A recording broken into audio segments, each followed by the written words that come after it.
episod. Astăzi vă voi da un anunț și voi face încă ceva.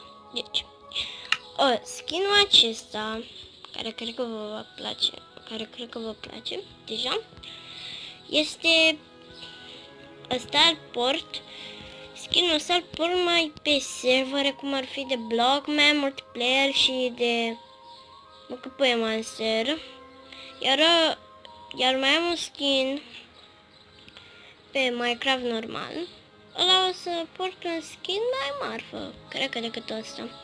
Nu pot să-l schimb pentru că, uitați și voi, nu merge. Nu merge. Bine, hai să trecem la episod și gata.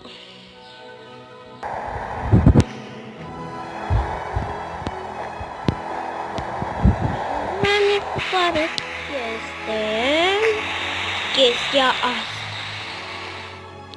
Deci, chestia asta, adică telefonul ăsta chiar merge, mă jur.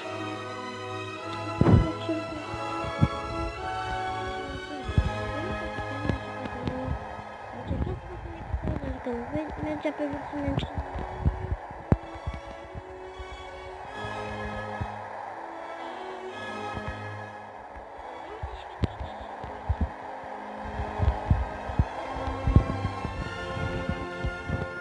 Ok.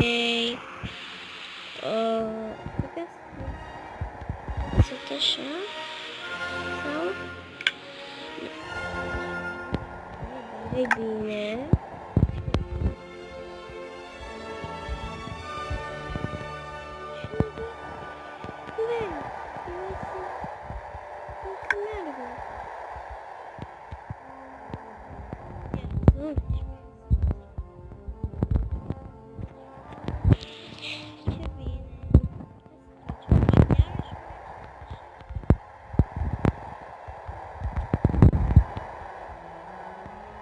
Cred că merge.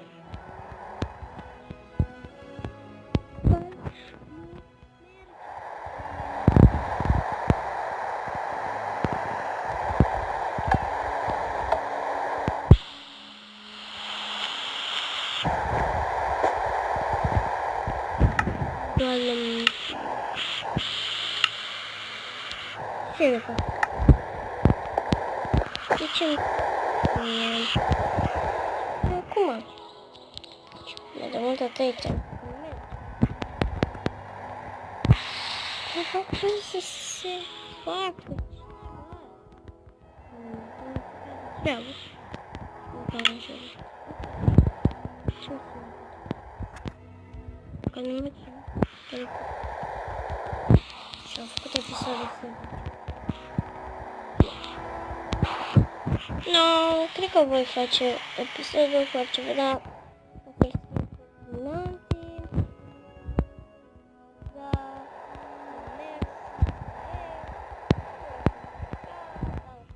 fac asta, mă rog. N-am mers să stai. Poate mă învăț ceva, cine știe ceva. Poate vă învăț. Ok.